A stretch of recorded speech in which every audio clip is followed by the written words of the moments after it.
옛날 한옛날에 서울특별시 어느 마을에 꼬부기처럼 귀여운 여자아이가 태어났어요. 이름은 남유정. 유정이의 부모님은 태몽으로 꿈에서 장을 보던 중 복숭아, 사과가 있었는데 고추가 눈에 띄어서 잡는 꿈을 꾸셨어요. 그래서 남자아이가 태어날 줄 알았는데 아들 같은 딸인 유정이가 태어난 것이었죠. 그래서 그런지 유정이는 어린 시절부터 굉장히 장난기가 심했어요. 학교 친구들에게는 별명으로 미친자라고 불릴 정도였죠. 이런 장난기는 브레이브걸스 멤버들이 미친자라는 별명을 듣고 인정할 정도로 여전히 심하답니다. 그러나 유정이는 어린 시절부터 꼭 하고 싶은 한 가지 꿈이 있었어요.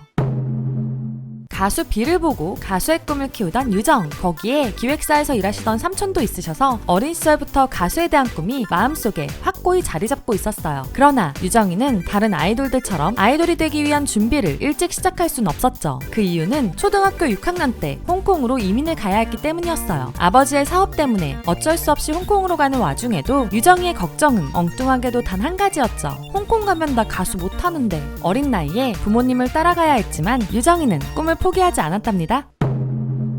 그러나 홍콩에서 고등학교 시절을 보내고 한국에서 대학교를 다니기 시작한 유정이는 가수의 꿈을 잃어버리고 말았어요. 대학교 생활에는 재밌는 것들이 너무 많았기 때문이었죠. 하지만 졸업할 때가 가까워지자 유정이는 이런 생각이 들었어요. 내 인생의 마지막 선택인데 꿈에 도전하지 않으면 평생 후회하겠다. 그렇게 유정이는 다른 아이들보다 많이 늦은 나이에 꿈을 위한 도전을 시작했답니다. 여러 소속사 오디션에 도전하며 수없이 탈락해도 유정이는 포기하지 않았어요. 준비하는 동안 무한도전에서 방청객 알바를 한 적도 있었고 우주소녀 여름이와 함께 백업 댄서로 무대에 올랐던 적도 있었어요. 이렇게 열심히 한 결과 유정이는 결국 23살의 늦은 나이에 오디션에서 뱅크의 가질 수 없는 너를 부르고 브레이브 엔터테인먼트의 연습생이 될 수 있었답니다. 연습생이 된 것도 많이 늦었지만 여기서 3년이라는 긴 시간을 연습생으로 보내야 했죠. 꿈을 포기하지 않고 도전한 유정이는 2016년 브레이브걸스 2기 멤버로 데뷔하게 되었답니다.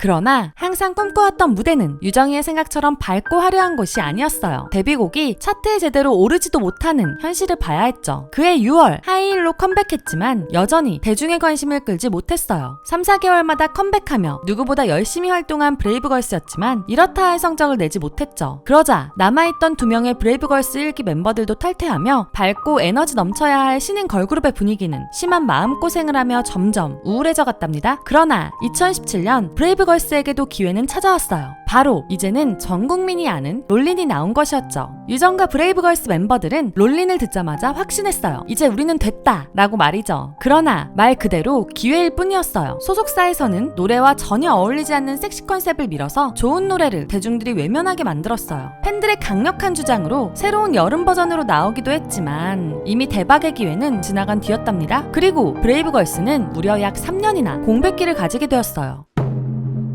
물론 유정이는 그룹이 잘 안 풀린다고 해서 가만히 있지 않았어요. 그룹의 이름을 알리기 위해 서바이벌 오디션에 참가했죠. 데뷔한 아이돌 중 실패를 경험한 아이돌들을 위해 만들어진 프로그램 아이돌 리프팅 프로젝트 더 유닛에 출사표를 던졌답니다. 은지, 유나와 함께 심기일전하여 참가한 서바이벌 오디션이었지만 시작부터 유나가 탈락하게 되며 잘 풀리지는 않았어요. 그래도 열심히 미션에 도전한 유정이었지만 더 유닛의 PD는 분량조차 많이 주지 않았죠. 그래도 유정이는 레드벨벳의 빨간맛, 방탄소년단의 피땀 눈물 등 전에는 보지 못했던 다양한 컨셉의 무대를 소화하며 자신의 매력을 어필하려고 노력했어요. 그러나 이런 노력들은 방송으로 나가지 못했죠. 결국 순위를 끌어올리지 못한 유정이는 2차 순위 발표식에서 탈락하며 원하는 목표를 이루지 못하고 좌절했답니다.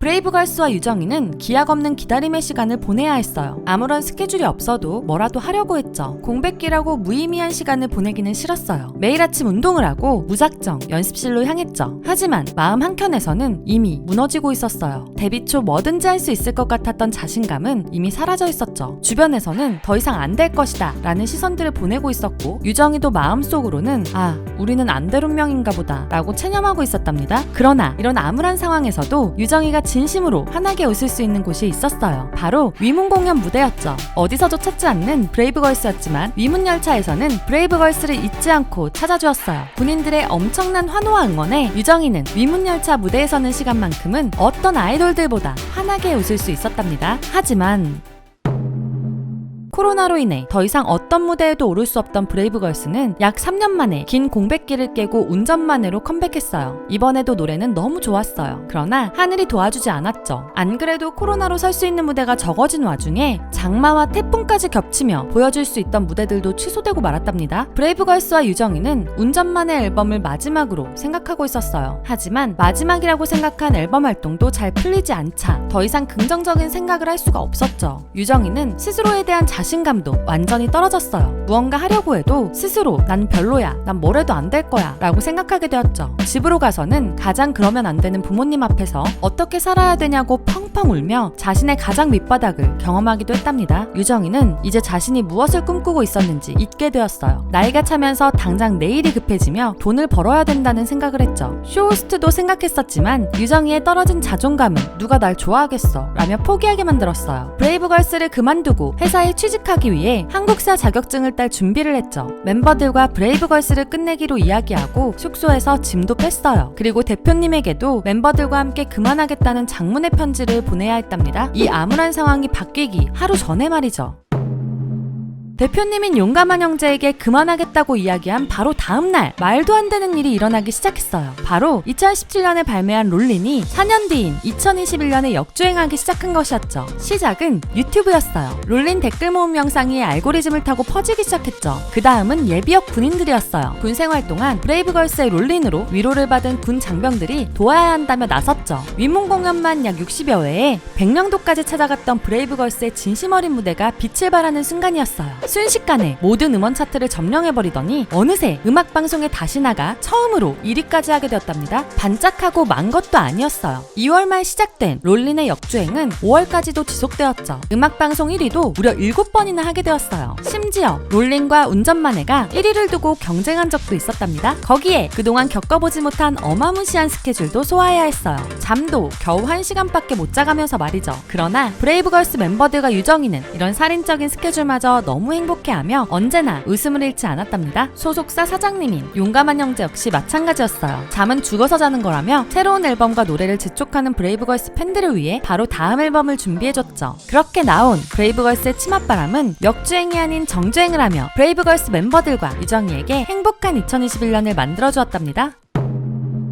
엄청난 역주행으로 대한민국을 롤린하게 만든 뒤 1년, 브레이브걸스는 다시 잊혀져가고 있었어요. 운전만의 이후의 이야기를 다룬 술버릇이나 팬들에게 전하는 말인 땡큐의 성적은 점차 떨어진 모습을 보였죠. 그래서 브레이브걸스와 유정이는 퀸덤2에 나가기로 결심했어요. 역주행이 전부가 아닌 브레이브걸스를 보여주겠다며 당차게 나간 퀸덤2. 그러나 서바이벌은 쉽지 않았어요. 오프닝 퍼포먼스나 1차 경연 무대는 혹평을 받으며 하위권의 순위를 받게 되었죠. 2차 경연은 많은 사람들이 좋다고 평가했음에도 순위는 최하위. 하지만 역주행의 브레이브걸스는 3차 경연에서 레드선으로 많은 사람들을 눈물 흘리게 하며 1등이라는 놀라운 순위를 얻게 되었답니다. 퀸덤2를 통해 아직 보여줄 것이 더 많다는 걸 알려준 브레이브걸스는 퀸덤2가 끝나자마자 새로운 도전을 준비하고 있어요. 바로 미국 투어. 7월부터 미국 9개 도시에서 단독 투어를 하기로 했죠. 언제나 포기하지 않고 감사하며 발전하려는 브레이브걸스와 유정이는 피어레스들과 함께 오래오래 행복하게 살고 있답니다. 오늘의 이야기는 여기까지입니다. 브레이브걸스 꼬북자 유정이의 이야기 재미있으셨나요? 그렇다면 좋아요와 구독, 알림 설정까지 부탁드리고요. 그리고 드유람이 준비 중인 또 다른 컨텐츠 덕심이 빛나는 밤에 여러분이 아이돌을 덕질하며 재밌었던 순간, 내 아이돌에게 감동받았던 순간 등 여러가지 사연을 드유람으로 보내주세요. 여러분의 사연을 모아 라디오처럼 소개해드립니다. 사연을 보내는 방법은 아래 상세 설명이나 고정 댓글을 확인해주세요. 지금까지 여러분의 가장 가까운 K-POP 친구 드유람이었습니다. 안녕.